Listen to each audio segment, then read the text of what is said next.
Les questions relatives aux prestations sociales versées aux immigrés ont toujours été des sujets de polémique dans les débats politiques en France. Si certains trouvent qu'il est possible d'améliorer la condition des immigrés, d'autres soutiennent qu'ils sont mieux lotis que les retraités modestes français. Mais à quoi ont droit les immigrés en France?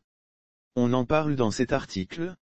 Il existe différents types de migrants, à savoir, les clandestins, les demandeurs d'asile et les étrangers réguliers. Mais d'abord, qu'est-ce qu'un migrant? C'est tout simplement quelqu'un qui vit temporairement dans un pays étranger pour une raison donnée. Les clandestins n'ont droit à aucune prestation.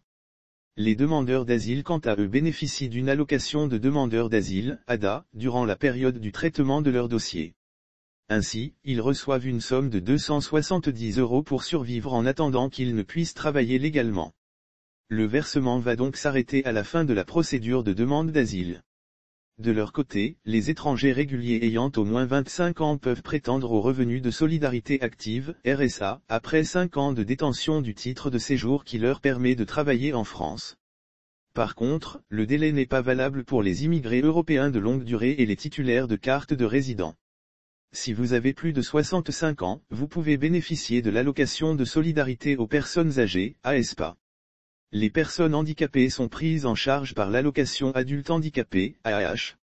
Généralement, les clandestins bénéficient d'une prise en charge gratuite pour tous les principaux soins médicaux grâce à l'aide médicale d'État, AM.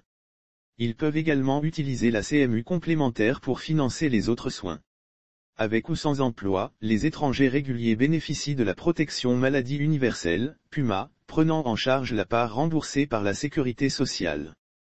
3 mois après leur venue en France, ils peuvent être également couverts par la CMU complémentaire et peuvent recevoir une aide au paiement d'un complémentaire santé, AC, si leurs revenus sont juste au-dessus du plafond de la CMU. Théoriquement, les clandestins bénéficient de l'hébergement d'urgence au même titre que les autres résidents.